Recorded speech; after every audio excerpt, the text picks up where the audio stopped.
ओम क्रिया बाबाजी नमः। ओम श्री मात्रे नमः। नमस्ते मित्रों, श्री विद्या संजीवन साधना सेवा पीठम में आप सभी का स्वागत है।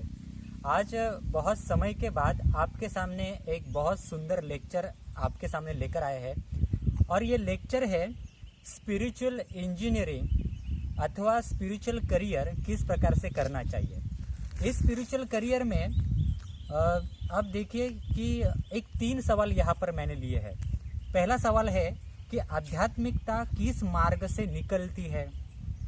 आप किस मार्ग से आध्यात्मिक बनना चाहते हो या बन सकते हो, अथवा कौन से मार्ग से आध्यात्मिकता की प्राप्ति की जाती है।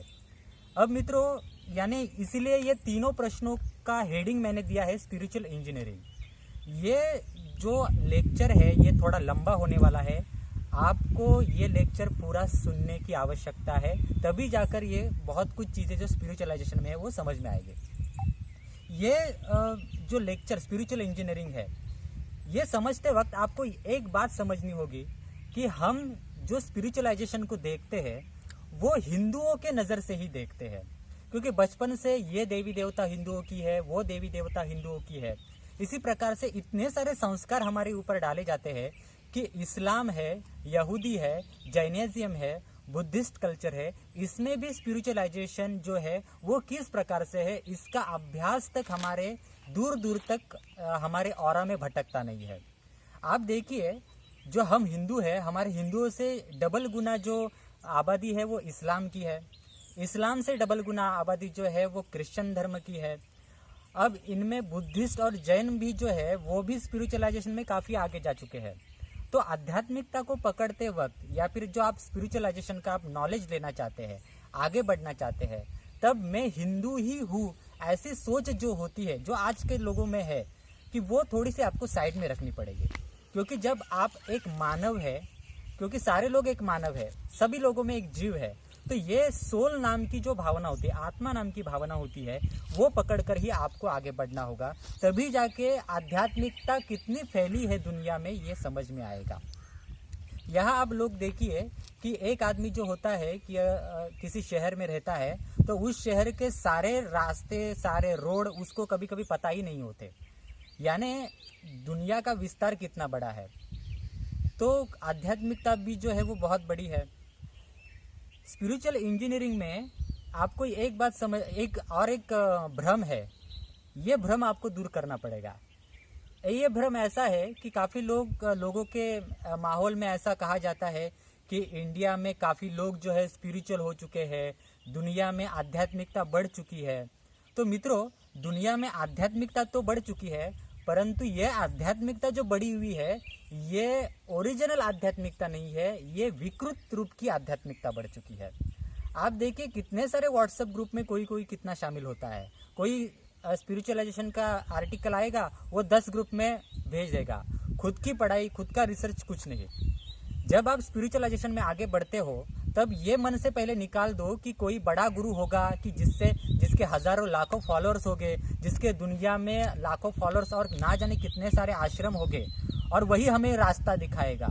वही एक भगवान का अवतार है और वही हमें आगे जाकर रास्ता दिखाएगा आध्यात्मिकता का। उसी के पास आध्यात्मिकता का ठेका है। ये सब आपके मन में जो भावनाएं हैं ये पहले निकाल दो। क्योंकि अगर आप सोचिए कि ऐसे हजारों लाखों लोग जिनके फॉलोअर्स हैं, ऐसे गुरुओं के यहाँ सच में नॉलेज या ईश्वरीय अवतार की सच में कुछ चीज़ होती उनके शरीर में, तो आज जो कोरोना से पूरी दुनिया जूझ रही है, तो उससे वो कुछ रास्ता तो दिखा देते। अथवा ये विषाणु भारत में आने से पहले या दुनिया में आने से पहले ऐसे कुंडलिनी जागरण के नाम पर जो कई सारे गुरु बन के बैठे हुए हैं, वो आपको कब का कब एक प्रकार से आगाह करते कि ऐसा ऐसा कुछ आने वाला है। या फिर जिनका कुंडलिनी जागरण हो चुका है, वो कहीं ब्रह्मांड से ढूंढ के निकालते कि ये वैक्सीन आप ले लो और ये कोरोना से मुक्त हो जाओ, पर ऐसा कुछ नहीं हुआ है। तो ये पहले कुछ चीज़ों के भ्रम है वो निकाल दीजिए। सबसे पहले भ्रम मैंने आपको कहा कि जो एक हम हिंदू होकर ही सोचते हैं, तो ये निकाल दीजिए। एक मानव और आत्मा बन के सोचिए। दूसरा कि आज दुनिया में आध्यात्मिकता बढ़ रही है, काफ़ी लोग आध्यात्मिकता में जा रहे हैं, ये भी सोच निकाल दीजिए। आध्यात्मिकता तो बढ़ रही है, परंतु ये बढ़ी हुई आध्यात्मिकता विकृत रूप से बढ़ रही है। और क्योंकि आप देखिए कि आज हर जगह पे ये मंत्र ले लो, इस मंत्र से ये हो जाएगा, ये मंत्र ले लो, 21 दिन का ये करो, इतना पैसा हमें दे दीजिए, तो इस मंत्र से ये साधना आपकी पूरी हो जाएगी। पर आप सोचिए मित्रों कि मंत्र कोई बाजार की सब्जी नहीं है कि कहीं से डाउनलोड किया जाए, किसी ने व्हाट्सएप पे दे दिया जाए तो आपको सिद्धि हासिल हो जाएगी। ये इतना भी आसान चीज़ नहीं है। तीसरा जो मैंने आपको बताया कि बड़े बड़े जो गुरु होते हैं, जिनके हज़ारों फॉलोअर्स होते हैं, इनका अपने ऊपर प्रभाव डालकर आगे बढ़ना ये अच्छी बात नहीं है। तो पहले अगर आपको स्पिरिचुअल इंजीनियरिंग में आगे बढ़ना है, अपने आप को आगे बढ़ाना है, तो पहले खुद का एक स्टडी करना सीखो, खुद का एक रिसर्च रखो। यानी मैं ये भी नहीं कहता कि मेरे को भी फॉलो करो, मैं ये भी नहीं कहता कि मेरे पास सीखो। तो इसलिए मैं आपको ये कह रहा हूँ कि अपना खुद का एक रिसर्च रखो। ये 3 चीज़ें जो है वो बतानी अत्यंत आवश्यक थी। कुछ लोग जो होते हैं ऐसे भ्रम में फंसे हुए रहते हैं कि मैं वैष्णव हूँ, मैं शैव हूँ, हाँ मैं वैष्णव हो के मैं शैव की क्यों ये करूँ। कुछ लोग कहते हैं मैं शैव क्यों हूँ, मैं वैष्णव की ये क्यों करूँ। ऐसा बिल्कुल नहीं होता मित्रों। वैष्णव और शैव के चक्कर में जो हिंदू शास्त्र में छुपा हुआ तंत्र था, वो तंत्र जैन में प्रगतिशील हो गया। जैन जो साधु थे वो तंत्र शास्त्र में आगे बढ़ गए। वही हिंदुओं का जो तंत्र था वो छुपा कर बुद्धिस्ट कल्चर जो है, वो तिबेटियन लामा लोग होते हैं, तो वो आगे बढ़ गए। उन्होंने हायर स्पिरिचुअलाइजेशन में आगे बढ़ गए हैं। यही हिंदुइज्म का तंत्र शास्त्र का नॉलेज जो था वो जर्मन डच जो थे, इन्होंने नालंदा जैसे यूनिवर्सिटी, तक्षशिला जैसे यूनिवर्सिटी से ग्रंथ चुरा कर लेकर गए, उसके ऊपर रिसर्च कर लिया। दुनिया के काफ़ी सारे जो रिसर्च है वो वहीं से पहले निकल चुके हैं। तो आप सोचिए कि हम किस सोच में अटके हुए हैं और हमें आगे क्या करना है। इसलिए मैंने कहा कि किसी गुरु का पहले हमारे मन के ऊपर, शरीर के ऊपर प्रभाव बनाने से पहले आप एक स्वतंत्र व्यक्ति है, और आज के ज़माने में एक स्वतंत्र व्यक्ति होकर आपको खुद का रिसर्च रखना होगा। 4 लोगों के विचार सुनकर, किताब पढ़कर सही क्या है गलत क्या है, ये आपको अपना रिसर्च रखना होगा। ये स्पिरिचुअल इंजीनियरिंग में पहली स्टेज है, ये आपको कबूल करनी होगी। इसके आगे दूसरा एक स्पिरिचुअल इंजीनियरिंग में भाग आता है कि स्पिरिचुअल इंजीनियरिंग कैसे करनी है, कैसे आगे बढ़ना है, आध्यात्मिकता कैसे करनी है। ये सोचते वक्त हमें थोड़ा सा हिंदू कल्चर हमारा जो है उसको हम साइड में रखते हैं, और जो अदर कास्ट, अदर धर्म है, उनको हम पकड़ते हैं। क्योंकि ये थोड़ा सा आपको अभ्यास तो करना पड़ेगा इसमें कि अदर धर्म में कैसे अभ्यास होता है। आप स्पिरिचुअलाइजेशन में आप एक बात तो माननी पड़ती है कि आबादी जो है दुनिया में काफ़ी फैली हुई है, आध्यात्मिकता के रूप भी अलग अलग है। तो आध्यात्मिकता के जो रूप फैले हुए हैं दुनिया में, वो किस किस प्रकार से फैले हुए हैं, वो हर एक फैले हुए आध्यात्मिकता का थोड़ा थोड़ा हिस्सा जो है वो आपको समझ में आना चाहिए। यानी जैन में कैसे आध्यात्मिकता होती है, बुद्धिस्ट में कैसे आध्यात्मिकता होती है, क्रिश्चियन हो, यहूदी कल्चर हो, इस्लाम हो, इनमें भी कैसे आध्यात्मिकता होती है, ये भी आपको समझ में आनी चाहिए। ये थोड़ा जब आपको समझ में आएगा तब जाके हिंदूज में जो तंत्र शास्त्र है, शिव और पार्वती के जो संवाद है, ये कितने बड़े विस्तारित है, यानी हमारे यहाँ कितना बड़ा नॉलेज छुपा हुआ है, ये आपको जाकर समझ में आएगा। इसलिए थोड़ा सा हिंदुओं का जो भाग है हम बाद में लेंगे, पहले हम बाकी संप्रदायों के विषय में देखते हैं। अब देखिए, इस्लाम, यहूदी, हाँ, बुद्धिस्ट और जैन, ये सारे जो धर्म है, एक्चुअली ये ना धर्म नहीं है, ये एक संप्रदाय है आध्यात्मिकता के। बाद में क्या हुआ, जैसे जैसे ये इन संप्रदायों में आबादी बढ़ती गई, वैसे वैसे वो संप्रदाय जो था वो संप्रदाय को छोड़कर एक धर्म के रूप में कन्वर्ट हो गया। ये आप बात समझ लीजिए। इस्लाम का आप पकड़ेंगे तो इस्लाम में जो है वो सूफी है या कहेंगे तो इस्लाम में कुछ ऐसे संप्रदाय है कि जो स्पिरिचुअलाइजेशन में आगे की बात करते हैं। हाँ, इस्लाम ले लीजिए, यहूदी ले लीजिए, क्रिश्चियनिस्ट ले लीजिए, बुद्धिस्ट ले लीजिए, जैन लीजिए, या फिर आप सिखों का जो धर्म ग्रंथ है उसको भी आप पकड़ लीजिए। सारे ग्रंथों का निचोड़ एक ही आता है कि सभी ग्रंथों में 7वें आसमान की बात की है, 7वें फरिश्ते की बात की है, 7वें आसमान की बात की है, 7वें तख्त की बात की है, 7वें सरोज की बात की है। वही हिंदुओं में कहा जाता है सातवां चक्र। तो मित्रों वही सातवें चक्र को सातवें आसमान की इन सभी इसमें बातें की है। जो सारे संप्रदाय है, इस्लाम में है, यहूदी में है, बुद्धिस्ट में जो सारे संप्रदाय है, सिखों में संप्रदाय है, जैन में संप्रदाय, ये संप्रदाय जो है वो किसी ईश्वर से नहीं निर्माण हो चुके हैं, ये गुरुओं से निर्माण हो चुके हैं। और इन गुरुओं ने क्या किया कि इन गुरुओं ने आध्यात्मिकता का जो एक समुद्र है, आध्यात्मिकता का जो समुद्र है उसमें से एक मोती चुन लिया, उस मोती का उन्होंने रिसर्च कर लिया, वो मोती उन्होंने चमकाया अपने तपस्या से, अपने नॉलेज से, और उस मोती में और रिसर्च करके ऊपरी जगत से उस विषय में और नॉलेज इकट्ठा किया और अपना शिष्य संप्रदाय और आगे बढ़ा दिया। तो यही इस्लाम में भी है और यही यहूदियों में भी है। तो इन सारे जो समाज है, ये संप्रदाय है, इनमें गुरुओं का संप्रदाय आपको ज़्यादा दिखेगा। इस्लाम में भी गुरु संप्रदाय जो है वो पहले के ज़माने में का मैं कह रहा हूँ, अभी के इस्लाम में जो गुरु संप्रदाय है ये ओरिजिनल इस्लाम नहीं है, ये मैं आपको बताता हूँ। हाँ, यहूदियों में भी जो है, यानी क्रिश्चियन जो धर्म है, इसका मूल जो ये है वो यहूदियों में है। हाँ, और यहूदियों के साथ झोरास्ट्रियन भी जो है वो उनके साथ थे। यानी आप अगर इजराइल का अभ्यास करेंगे तो वहाँ एक शहर में 3 जमात थे, एक झोरास्ट्रियन था, दूसरा यहूदी था और तीसरा जो था इस्लाम था। हाँ, तो इस्लाम यानी ये नहीं है कि घुटने टेको और अल्लाह अल्लाह करो, ये नहीं था। इन तीनों जो कबीले थे, इनका संप्रदाय जो था वो गुरु परंपराओं से था। वहाँ के वो पुराने जो गुरु थे उनके संप्रदाय में इन्होंने स्पिरिचुअलाइजेशन में ब्रह्मनाद जिसे कहते हैं, यानी हमारे शास्त्र में जिसे ब्रह्मनाद, जिसे नाद ब्रह्म कहा जाता है, जिसे सरोज की वाणी कहा जाता है, वो वाणी ऊपर से आती है, उस वाणी के विषय में बहुत रिसर्च किया था। इतना रिसर्च किया था कि उसी से ही आगे आगे के ग्रंथ निर्माण हो चुके। ऐसा है। बाद में उन्होंने जो आगे रखा, उसके बाद उनके जो गुरु, उनके जो शिष्य थे वो गुरु बन गए, उनके शिष्यों के शिष्य गुरु बन गए, तो उनमें पॉलिटिक्स आ गया और इस्लाम जो था वो इस्लामिक धर्म बन गया। यहूदियों से एक भाग फूट कर एक क्रिश्चियन धर्म का निर्माण हो चुका, झोरास्ट्रियन भी जो था वो अलग हो चुका। इन सारे धर्मों का मूल केंद्र बिंदु जो था वो गुरु परंपरा था और उन गुरुओं ने आध्यात्मिकता के ऊपर रिसर्च किया था। अब इन तीनों का अगर आप देखेंगे तो इन तीनों में भी देवदूत जो थे, देवदूतों की संकल्पना है। यानी इन तीनों संप्रदायों में देवदूतों के साथ कुछ ईश्वरीय शक्तियों की भी संकल्पना है और ये उन्होंने आगे बढ़ाई है। यानी देवदूतों की संकल्पना इन्होंने इसलिए आगे बढ़ाई क्योंकि जब जैसे जैसे ये संप्रदाय आगे बढ़ते गए तो वैसे वैसे आबादी आगे बढ़ती गई। यानी इस्लाम जो था वो उनकी आबादी आगे बढ़ती गई, क्रिश्चियन यहूदी धर्म जो था इनकी आबादी बढ़ना शुरू हो गई। तो उनमें भी निगेटिव और पॉजिटिव ऐसे जो फेज थे वो निर्माण होने शुरू हो गए।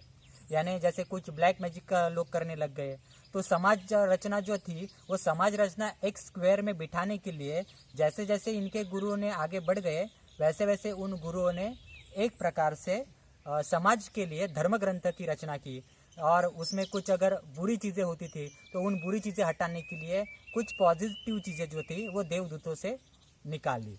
जैसे कब्बालिज्म का टेक्निक है, कुरान में कुछ आयतें हैं, बाइबल में कुछ आयतें हैं, झोरास्ट्रियन की कुछ आयतें हैं। तो इन आयतों में वो अलग अलग प्रकार के नुस्खे जो है वो रिचुअल्स है या फिर आयुर्वेद शास्त्र हो, वो सब कुछ उन कौम को, उन कम्युनिटियों को अच्छी तरह से जीने के लिए दी गई है। तो ये इन 3 कम्युनिटियों का हो चुका, परंतु इन तीनों कम्युनिटियों का बेस जो है वो नाद ब्रह्म के शास्त्र के ऊपर है। चाहे तो आप इन सबका आप देख सकते हैं।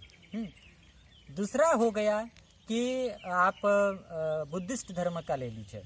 बुद्धिस्ट धर्म जो है वो जो तिबेटियन में है या मेघालय में है या थोड़ा सा आप हिमाचल प्रदेश में आप कसौली में चले जाइए तो वहाँ पे बहुत सारा जो बुद्धिस्ट धर्म है। इन बुद्धिस्ट धर्म में भी जो है वो गुरु संप्रदाय था। बुद्धिस्ट धर्म का जब आप विचार करते हैं आध्यात्मिकता के बारे में तो काफ़ी लोगों के मन में गौतम बुद्ध सामने खड़े हो जाते हैं। मुझे यहाँ एक बात आपको बतानी है, बुद्धिस्ट संप्रदाय में गौतम बुद्ध जो थे वो पहले बहुत सारे बुद्ध हो चुके हैं। यानी 25-30 जब बुद्ध हो गए तो 30 शायद 30वें या 31वें बुद्ध जो थे वो गौतम बुद्ध थे। बुद्ध जो थी वो एक पदवी थी, वो उस पदवी के लेवल तक का नॉलेज सिद्धियां हासिल करता था, तब जाके समाज जो था वो बुद्ध पद के ऊपर उस व्यक्ति को विराजित करता था। तो बुद्धिस्ट जो पूरा धर्म है वो गौतम बुद्ध का है, ऐसा मानना बिल्कुल गलत है, पूरा गलत है। गौतम बुद्ध की अगर आप पूरा ये श्रृंखला देखेंगे जीवन की और ओरिजिनल बुद्धिस्ट धर्म आप देखेंगे तो ओरिजिनल बुद्धिस्ट धर्म अलग है और गौतम बुद्ध का जो विचार है वो अलग है। और गौतम बुद्ध के जन्म से पहले बुद्धिस्ट जो धर्म है उनके अंदर जो विचार है, उनके अंदर जो तंत्र है, उनके अंदर जो कालचक्र है, उनके जो देवी देवता है, वो गौतम बुद्ध के ज़माने से पहले काफ़ी हज़ारों साल से उनके धर्म में आज भी है। और आज भी अगर आप बुद्धिस्ट संप्रदाय देखने जाएंगे तो ओरिजिनल जो बुद्ध है गौतम बुद्ध को मानने वाले कम है और मेन जो बुद्ध जो तंत्र है उसको मानने वाले हैं। आप बुद्धिस्ट तंत्र का अगर अभ्यास करेंगे तो उनकी टेक्नोलॉजी जो है, उनकी स्पिरिचुअल इंजीनियरिंग जो है वो पंच महाभूतों के ऊपर बहुत काफ़ी आगे तक चली गई है। वो लोग योग शास्त्र के साथ यानी कुंडलिनी का मेडिटेशन के साथ पंच महाभूतों के ऊपर किस प्रकार से कमांड हासिल करनी है और इन पंच महाभूतों के साथ कुंडलिनी में जितने भी सारे देवी देवता है उन देवी देवताओं की उपासना किस प्रकार से करनी है, प्रॉपरली देवी देवताओं की तंत्र के साथ उपासना कैसे करनी है और ध्यान और मेडिटेशन और तंत्र की यह देवी देवताओं की साधना, ये दोनों एक करके ये संप्रदाय आगे बढ़ चुका है। इस प्रकार से बुद्धिस्ट लोगों की ये है, ये बुद्धिस्ट लोगों का स्पिरिचुअल इंजीनियरिंग कह सकते हैं आप। दूसरा जो इंजीनियरिंग का भाग है हम अब जैन लोगों का ले लेते हैं।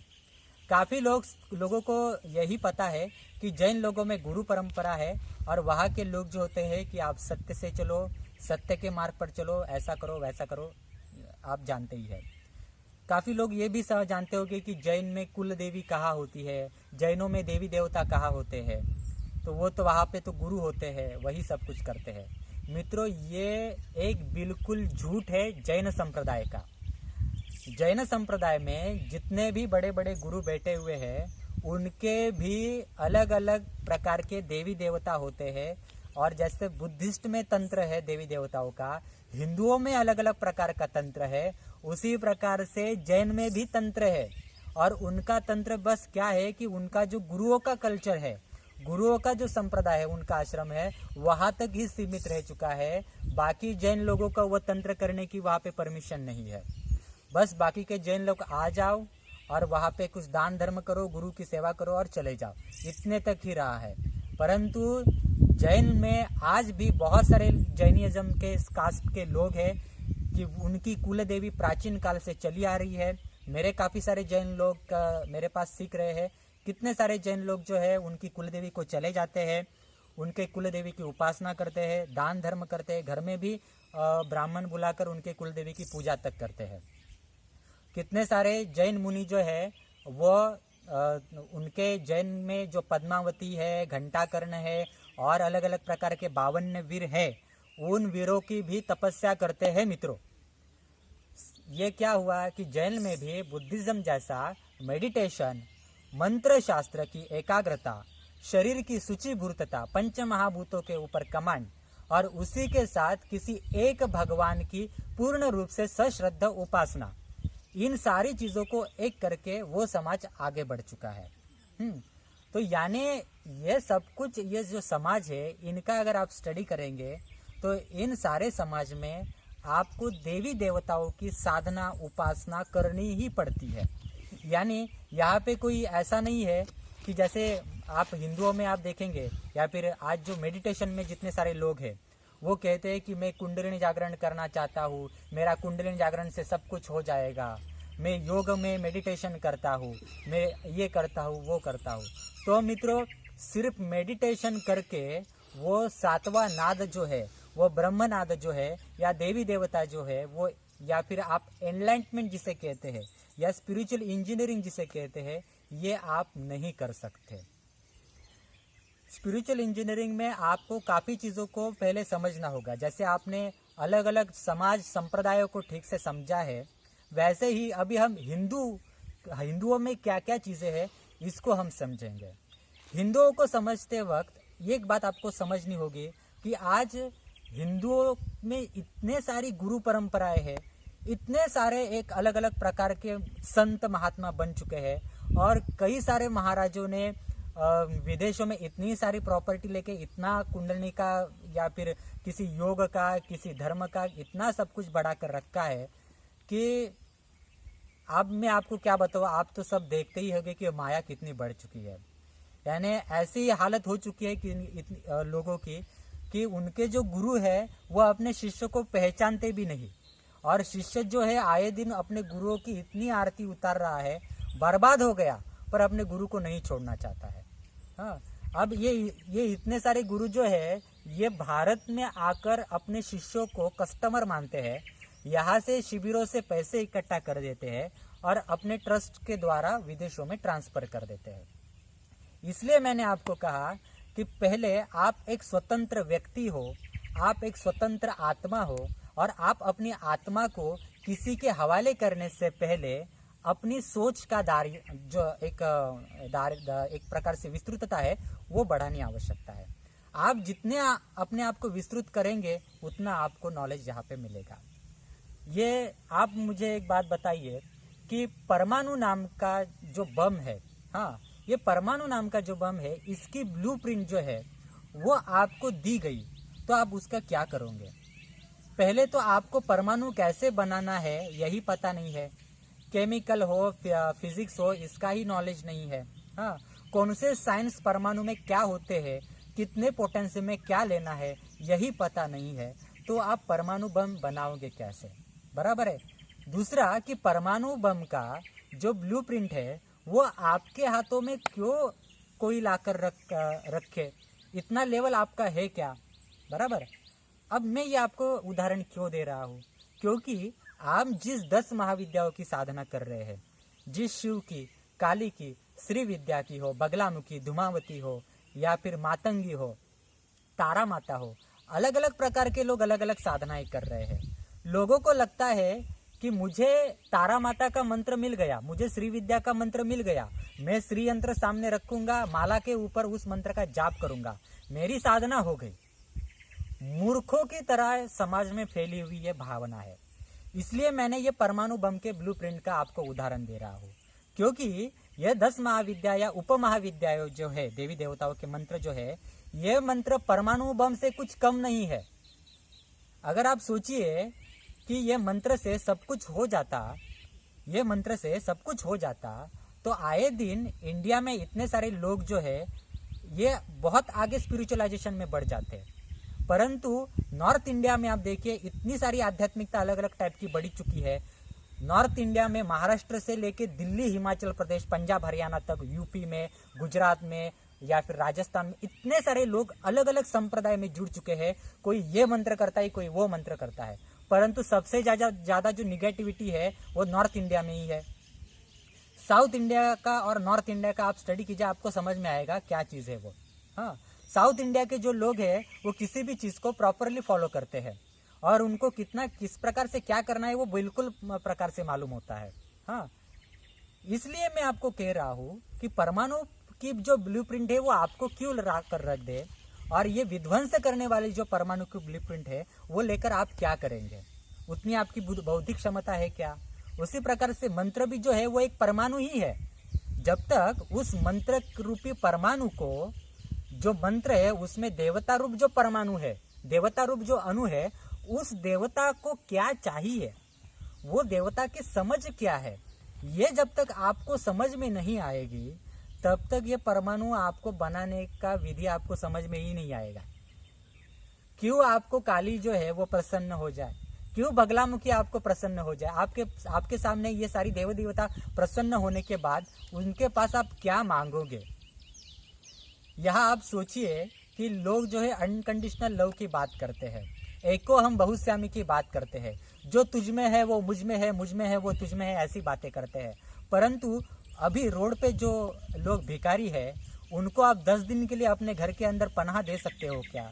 नहीं दे सकते। आपके पास बहुत सारा पैसा है, परंतु अनजान व्यक्ति अगर आपके घर में आ गया और उसने आपसे कुछ मदद मांगी तो आप मदद नहीं करोगे। तब आपका एको हम बहुश्यामी कहा जाएगा, अनकंडीशनल लव कहा जाएगा। तो ये भी चीज़ें हैं। हमारे ऊपर अलग अलग प्रकार के जो संस्कार डाले गए हैं, इन संस्कारों को कितना अपनाना है और कितना छोड़ना है, और हमें इन दोनों में से किस प्रकार से आगे प्रगति करनी है, ये सोचना है। और इसलिए मैंने आपको पहले कहा कि अपना खुद का स्टडी जो है वो खुद करना सीखिए मित्रों। आज हमारे यहाँ योग शास्त्र है, अद्वैत शास्त्र है, हाँ, उसी के पास शैव शास्त्र है, वैष्णव शास्त्र है, तंत्र मंत्र का शास्त्र है, भैरवियों का शास्त्र है, कुंडलिनी का शास्त्र है, हीलिंग का शास्त्र है। इन सारे अलग अलग शास्त्रों से अलग अलग प्रकार के संप्रदाय आश्रम बन चुके हैं। कोई व्यक्ति जो है वो कुंडलिनी के माध्यम से कुंडलिनी जागरण करके एनलाइटमेंट पाना चाहता है। कोई व्यक्ति जो है किसी तंत्र के माध्यम से, मंत्र शास्त्र के माध्यम से मंत्रों के जाप करके एनलाइटमेंट पाना चाहता है। कोई जो किसी के मन में ऐसी भावना है कि मैं हीलिंग करूंगा और एनलाइटमेंट पाऊंगा, ऐसा उसको लगता है। किसी को लगता है कि मैं महाअवतार बाबा जी जो है उनको पूजूंगा, या फिर हिमालय के जो अननोन जो संत है जिनको इसने कभी देखा ही नहीं है, इन लोगों को पूछकर मैं आगे बढ़ के एनलाइटमेंट पाऊंगा। ना जाने कितने लोग मित्रों हिमालय में जितने सारे साधु संत हैं उनको मिलने के लिए हिमालय के चक्कर लोग काटते रहते हैं।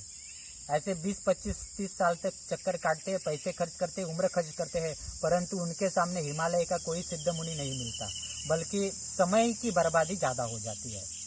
आप सोचिए, इतने हायर लेवल का जो स्टडी किया हुआ जो सिद्ध महात्मा है वो आपके सामने क्यों आए?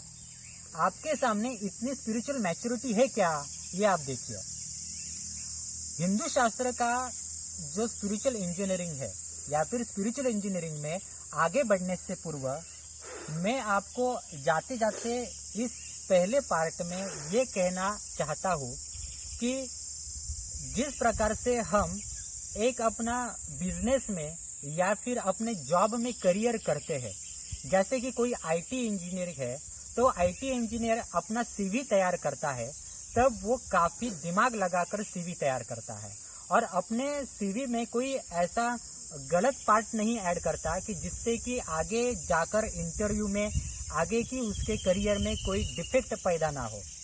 तो आप सोचिए कि आप लोग अपने करियर में कितने चौकन्ना होते हैं। हाँ, जो भौतिक करियर है उसमें कितने चौकन्ना होते हैं। अगर आपको 1 करोड़ का घर खरीदना है, मुंबई में अगर कोई फ्लैट खरीदना है, घर खरीदना है, या फिर आप कोई बंगलो का कंस्ट्रक्शन कर रहे हैं, तो आप कितनी बारीकी से किसी चीज़ का मुआयना करते हैं, अपना खुद का रिसर्च रखते हैं। तो आप जब आध्यात्मिकता में आते हैं, स्पिरिचुअलाइजेशन में आते हैं, तब आप अपने करियर के प्रति इतने गंभीर क्यों नहीं होते? क्यों इतने गंभीर नहीं होते? आए दिन कितने सारे लोग जो होते हैं, आज मैं इस गुरु को पूज रहा हूँ, कल जाके मैं उस गुरु को फॉलो करूँगा। आज मैं महाकाली की साधना कर रहा हूँ तो कल जाके मैं बगलामुखी की साधना करूँगा, कल जाके मैं मातंगी की साधना करूँगा। गुरुजी आज मुझे ये अनुभव हो गया, गुरुजी आज मुझे हिमालय से ये प्रकट होके ये दृष्टांत हो गए। मित्रों, 10 जगह पे मुंह मारना बंद कीजिए। अगर आप किसी सही गुरु को फॉलो कर रहे हैं, परंतु एक बात यह है कि गुरु जो है वो आपको प्रत्यक्ष ही चाहिए। प्रत्यक्ष यानी फेस टू फेस। महाविद्याओं की साधनाओं में, कुंडलिनी की साधनाओं में, कुंडलिनी का कोई भी शास्त्र हो या स्पिरिचुअलाइजेशन में आपको आगे बढ़ना हो, तो हवा में बातें करने वाले गुरु, यूट्यूब के माध्यम से बातें करने वाले गुरु जो होते हैं, या फिर हजारों लाखों जिनके फॉलोअर होते हैं, ऐसे गुरुओं से आप बच के रहिए। ऐसे गुरुओं के सानिध्य से कोई आगे बढ़ेगा नहीं, क्योंकि इंडिया में जितने भी लाखों लोग जिनके फॉलोअर है, ऐसे ट्रस्ट, ऐसे संस्थाएं जो है, ये पॉलिटिक्स का जो काला धन होता है उससे ये आगे बढ़ चुके हैं। ये रियल में ऐसे आगे नहीं बढ़ चुके हैं। और काफ़ी जो है वो मेडिटेशन में मास हिप्नोटिज्म का, मास हेलुसिनेशन का जो सम्मोहन के टेक्निक्स होते हैं उसी को लेकर आगे बढ़ते हैं और लोगों को सम्मोहित करके अपना आश्रम का दायरा जो है बढ़ाते हैं। तो बचे रहिए। तो काफ़ी लोग जो है, मैं आज इस गुरु को फॉलो करूंगा, इस गुरु के पास कुछ नहीं है तो उस गुरु के पास जाऊंगा, इस देवी के पास नहीं है तो मैं उस देवी के पास जाऊंगा। तो ये 10 जगहों पे मुंह मार के अपनी जीवात्मा को बर्बाद करना बंद कर लीजिए। जिस प्रकार से एक वेश्या होती है, अपने शरीर को आज इस ग्राहक को बेचती है, उस ग्राहक को बेचती है, हाँ, उस प्रकार से अपनी जीवात्मा को, अपने जीव को, अपनी आत्मा को वेश्या बनाना छोड़ दीजिए। मैं इतना बुरा इसलिए कह रहा हूँ कि मैंने इन सालों में काफ़ी लोगों को देखा है कि किस प्रकार से लोग जो है स्पिरिचुअलाइजेशन में पैसा खर्च करते हैं। अपने परिवार को किसी शिविर में ले जाते हैं और ये शिविर में लेकर ले जाते हैं और उस शिविर की जो फीस है, लाखों रुपए की जो फीस है, आने जाने का जो हजारों रुपए का खर्चा है, वो किसी से कर्जा उठाते हैं। कर्जा उठाते हैं और 4-4, 5-5 साल तक वो कर्जा जो है वो उसको चुकाते भी नहीं है और वो शिविर से कुछ हासिल भी नहीं हो पाता। इसलिए मैंने कहा कि अगर आप किसी को फॉलो कर रहे हैं तो फेस टू फेस गुरु चाहिए और फेस टू फेस आपको इन सारी चक्करों में से कोई सही मार्गदर्शन गाइडलाइन करे। ये आपको खुद का अपना मार्गदर्शक चाहिए। जैसे खुद का आपका लॉयर कैसे होता है, खुद का आपका फैमिली डॉक्टर कैसे होता है, वैसे ही खुद का आपका ओन स्पिरिचुअल इंस्ट्रक्टर या मार्गदर्शक जिसे कहते हैं वो आपको चाहिए। तो मैं आगे का पार्ट शुरू करने से पहले यही कहूँगा कि आज ये गुरु, वो गुरु, उसके बाद कोई तीसरा गुरु, ये करना बंद कर दीजिए। और मन में काफ़ी लोगों ने भ्रम पाल के रखे हुए हैं कि कोई श्री यंत्र घर में रखेगा और भोग मोक्ष मिलेगा। ये भी भ्रम है मित्रों, ये भी इतना आसान नहीं है। उदाहरण के लिए जैसे मैंने परमाणु बम का उदाहरण दे दिया कि वो आपको क्यों देगा, और परमाणु बम की सूक्ष्मता समझने के लिए आपको कितना सूक्ष्म होना पड़ेगा। तो मंत्र भी जो है वो भी परमाणु है, तो मंत्र रूपी परमाणु को समझने के लिए आपको कितना सूक्ष्म बनना पड़ेगा। जिस प्रकार से अगर आपको न्यूरो सर्जरी करनी है तो न्यूरो सर्जरी करने वाला जो डॉक्टर होता है वो कोई फर्स्ट यानी मेडिकल जो कॉलेज होते हैं, मेडिकल कॉलेज में फर्स्ट ईयर में ही कोई न्यूरो सर्जरी करना नहीं सीखता। मेडिकल कॉलेज में आप जाएंगे तो उन स्टूडेंट का देखिए, फर्स्ट ईयर में जब एडमिशन लेते हैं तो पहले महीने में उनको लगता है कि वो एडमिशन लिया है मेडिकल कॉलेज में, यानी डॉक्टर बन गए, वो हवा में तैरते हैं। परंतु जब 1-2 महीने हो जाते हैं और उनको सब मेडिकल का एक प्रकार से समझ में आता है कि ये मेडिकल प्रोफेशन कितना बड़ा है, तब जाके उनके सर के ऊपर से पानी चला जाता है। उनको समझ में आता है कि ये 1-2 साल में नहीं होने वाला है, ये 5 साल में भी ये पूरा नहीं होगा, इसमें और भी स्पेशलाइजेशन है, उसमें और डीप स्टडी करनी पड़ेगी। सर से बाल से लेकर पैर के नाखून तक के जितने शरीर के अवयव है उसमें और डीप स्टडी है, वो करनी पड़ेगी।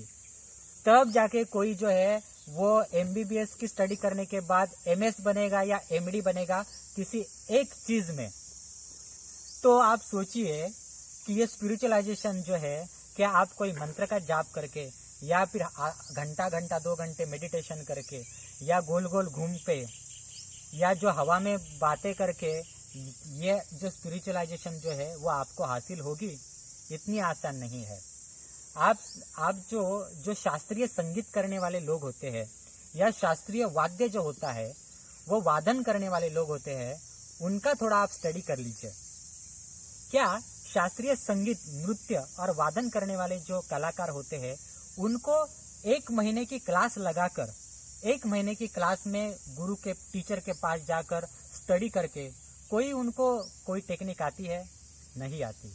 शास्त्रीय संगीतों का या वाद्यों का ऐसा है कि शास्त्रीय संगीत वाद्यों के जो गुरु होते हैं उनके पास सीखने के लिए तो 100 लोग आते हैं, परंतु 100 स्टूडेंट में से कोई 1 या 2 स्टूडेंट होते हैं, वही आगे बढ़ते हैं जाकर।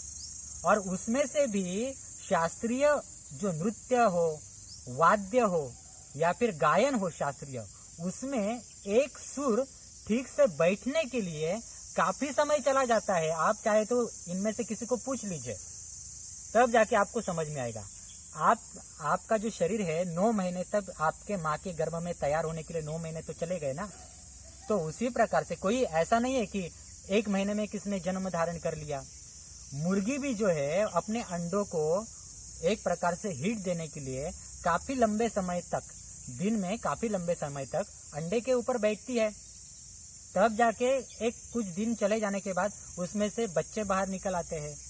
यानी ऐसा नहीं है कि आपने कुंडलिनी के नाम पे मेडिटेशन कर लिया, आपने हवा में तैरना शुरू कर दिया, कमर से आप गोल गोल जो है मेंढक की तरह कूदना शुरू कर दिया, कोई आपको अचानक से दृष्टांत होना शुरू कर दिया कि मतलब आप ब्रह्मांड आपने जीत लिया। ऐसा नहीं होता।